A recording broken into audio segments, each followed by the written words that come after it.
skid marks on the runway, landing gear in a nearby field, and the charred wreckage of a private jet. Investigators now trying to figure out what happened at Hanscom Airport before this deadly crash. They're hoping to get into the wreckage with a crane a little later this evening to find the cockpit voice recorder.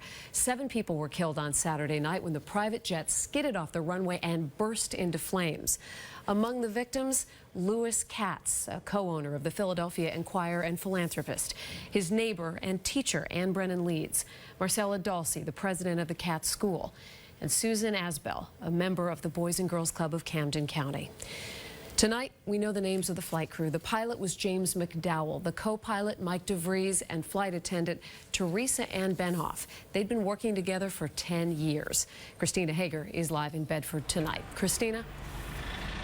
Well, Lisa, as you mentioned, investigators have had a tough time getting into the aircraft to find things like the black box, especially since this all ended in a ball of fire. If they ever do find what they're looking for, it could be badly damaged. Our focus right now is in trying to locate the cockpit voice recorder and flight data recorder. They've not been located thus far, but we have not been able to access a large portion of the aircraft so far. This update from investigators after they took us on a tour of the wreckage, a charred, mangled, muddy mess.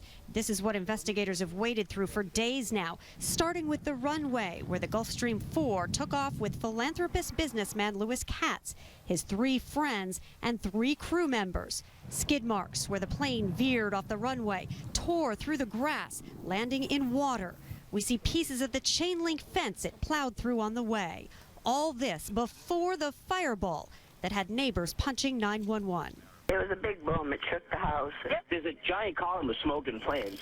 It looked like the atomic bomb went off.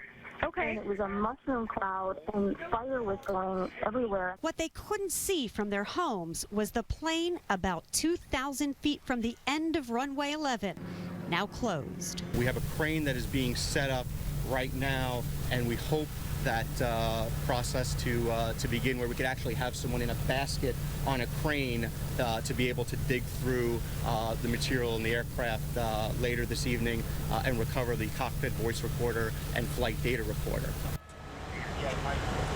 Well, investigators were able to get a hold of 2 significant sources of information today. Those are the maintenance records and the training records. These pilots combined have nearly 20,000 hours of flight experience. At Hanscom Field in Bedford, Christina Hager, WBZ News.